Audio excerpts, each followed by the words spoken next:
अल्लाह ने उनसे मुलाकात पर्दे में की है। वाहिदुन 70 में तेरा बाप है, अल्लाह ने बगैर पर्दे से उसके मुलाकात की है। ये अल्लाह ने जजा दी है।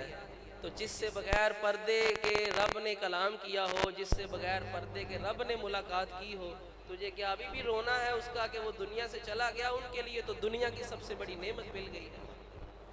तेरा दूसरा मसला क्या है? कर्ज का। ये रिवायत आपने सुनी होगी। हुजूर ने फरमाया जब तुम्हारे बाग का फल आ जाए तो तुमने अपने सारे कर्ज खा जो है, जिनका तुमने कर्ज देना है, तुम्हारे बाप ने कर्ज देना है, उन सबको बुला लेना है और तब तक उनको कुछ भी नहीं देना जब तक मैं नहीं आ जाता। अब हुजूर की बारगाह में हाजिर हुए, हुजूर सारे कर्ज खा आ चुके हैं।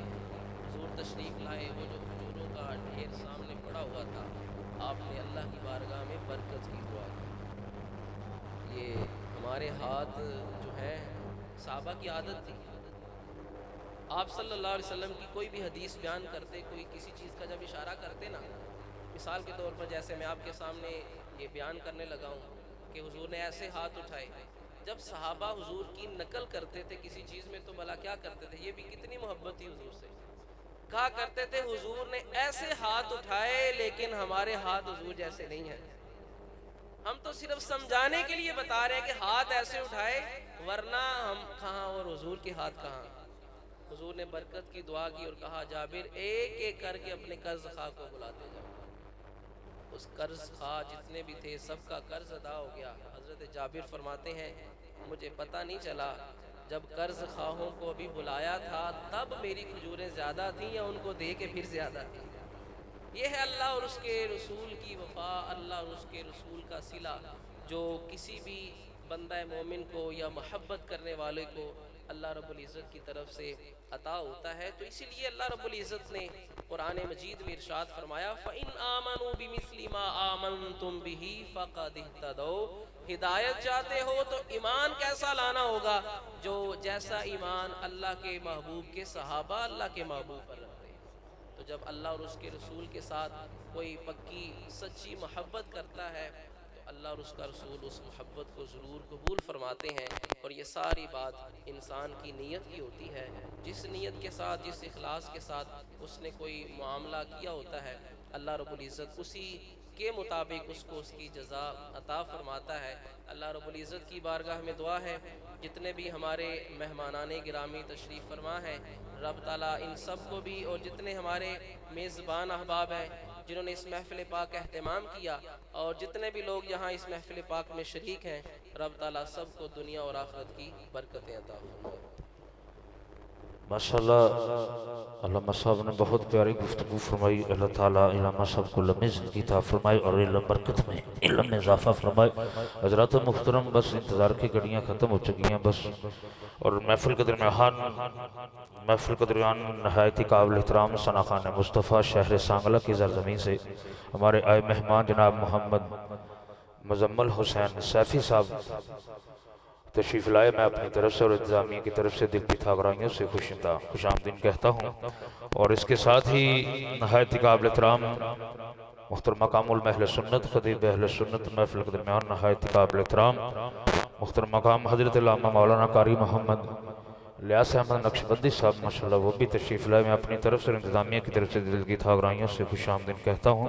और इसके साथ ही हमारे माशाअल्लाह खतीब पाकिस्तान नहायत काबिल एहतराम मुख्तर मकामुल महल सुन्नत खतीब अहल सुन्नत सरमा अहल सुन्नत फ़ख्र अहल सुन्नत नहायत काबिल एहतराम जनाब हज़रत अल्लामा मौलाना कारी मोहम्मद अमानुल्लाह स्वागी साहब इंशाअल्लाह वो भी तशरीफ़ ला चुके हैं। इंशाअल्लाह चंद ही देर के बाद इंशाअल्लाह उनका नूरानी और विदानी बयान होगा। और मैं बिला तमहीद ही मेहमानों को दावत दूंगा क्योंकि टाइम बहुत ज़्यादा हो चुका है। तो पता मेरी आदत है कि मैं उन्होंने को पढ़ना होंगे कि जिन्ना को मेरा ज़ौक होवे या मेरा शौक होवे।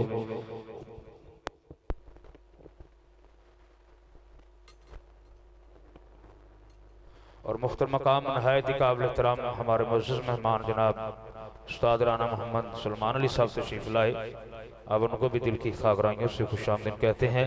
और मैं बिला तमहीद ही अगले मेहमान को दावत दूंगा बारगाह मुस्तफ़ा में